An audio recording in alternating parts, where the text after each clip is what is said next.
How to read simples. ഈ simples എങ്ങനെ നമുക്ക് വ്യാഖ്യാനിക്കാം. അത് തെറ്റിയെല്ലാം തെറ്റി.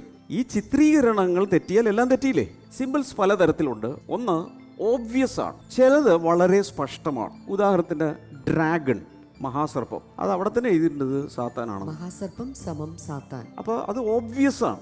അടുത്തത് കോണ്ടെക്സ്റ്റിലുണ്ട്, ചില സാന്ദർഭികമായി ഉപയോഗിക്കേണ്ടത്. ഉദാഹരണത്തിന് സ്റ്റാർസ്, പല സ്ഥലത്തും സ്റ്റാർസ് ചിലപ്പോൾ പലതായിരിക്കും. ഉദാഹരണത്തിന് പഴയ നിയമത്തിൽ പല സ്ഥലത്തും നക്ഷത്രങ്ങൾ പറയുന്നത്. ഉദാഹരണത്തിന് അബ്രഹാമിനോട് ദൈവം പറഞ്ഞു, ഈ ആകാശത്തിൽ നക്ഷത്രങ്ങളെ പോലെ നിനക്ക് മക്കളുണ്ടാവും. അത് സന്തതികളാണ്. ഇവിടെ പറയുന്ന സ്റ്റാർസ് അതല്ല. ഈ സന്ദർഭത്തിൽ അതെന്താണ്?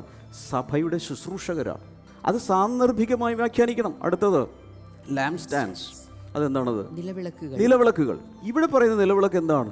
7 സഭകളാണ്. വേറെ സ്ഥലത്ത് വേറെ അഭിഷിക്തൻ എന്ന അർത്ഥത്തിലായിരിക്കും ഉപയോഗിക്കുന്നത്. അടുത്തത് പാരലൽ, സമാന്തരങ്ങളായിട്ടുള്ള ചിലതുണ്ട്. ഉദാഹരണത്തിന് റെയിൻബോ, മോർണിംഗ് സ്റ്റാർ, അങ്ങനെയുള്ളതിൻ്റെ പാരലൽ അവിടെ ഇവിടെയൊക്കെ കിടപ്പുണ്ടായിരിക്കും. അത് ഓൾഡ് ടെസ്റ്റമെൻറ്റ് ഇമേജറിയിലൂടെ വേണം അത് കണ്ടുപിടിക്കാൻ.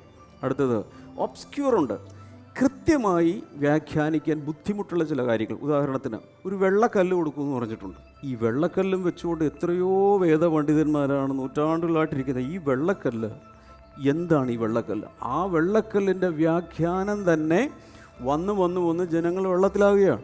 ഇങ്ങനെയുള്ള പരിപാടികളൊക്കെ നടക്കുന്നത്. അടുത്തത് ന്യൂമറിക്കൽ, കുറേ നമ്പേഴ്സ് ഉണ്ട് ഇതിൽ. 7, 12, 666, 1000, 144,000 ഇങ്ങനെയൊക്കെ ഉണ്ട്. അതിനുമുണ്ട് അർത്ഥങ്ങൾ. അത് സിംബോളിക് വാല്യൂസാണ്.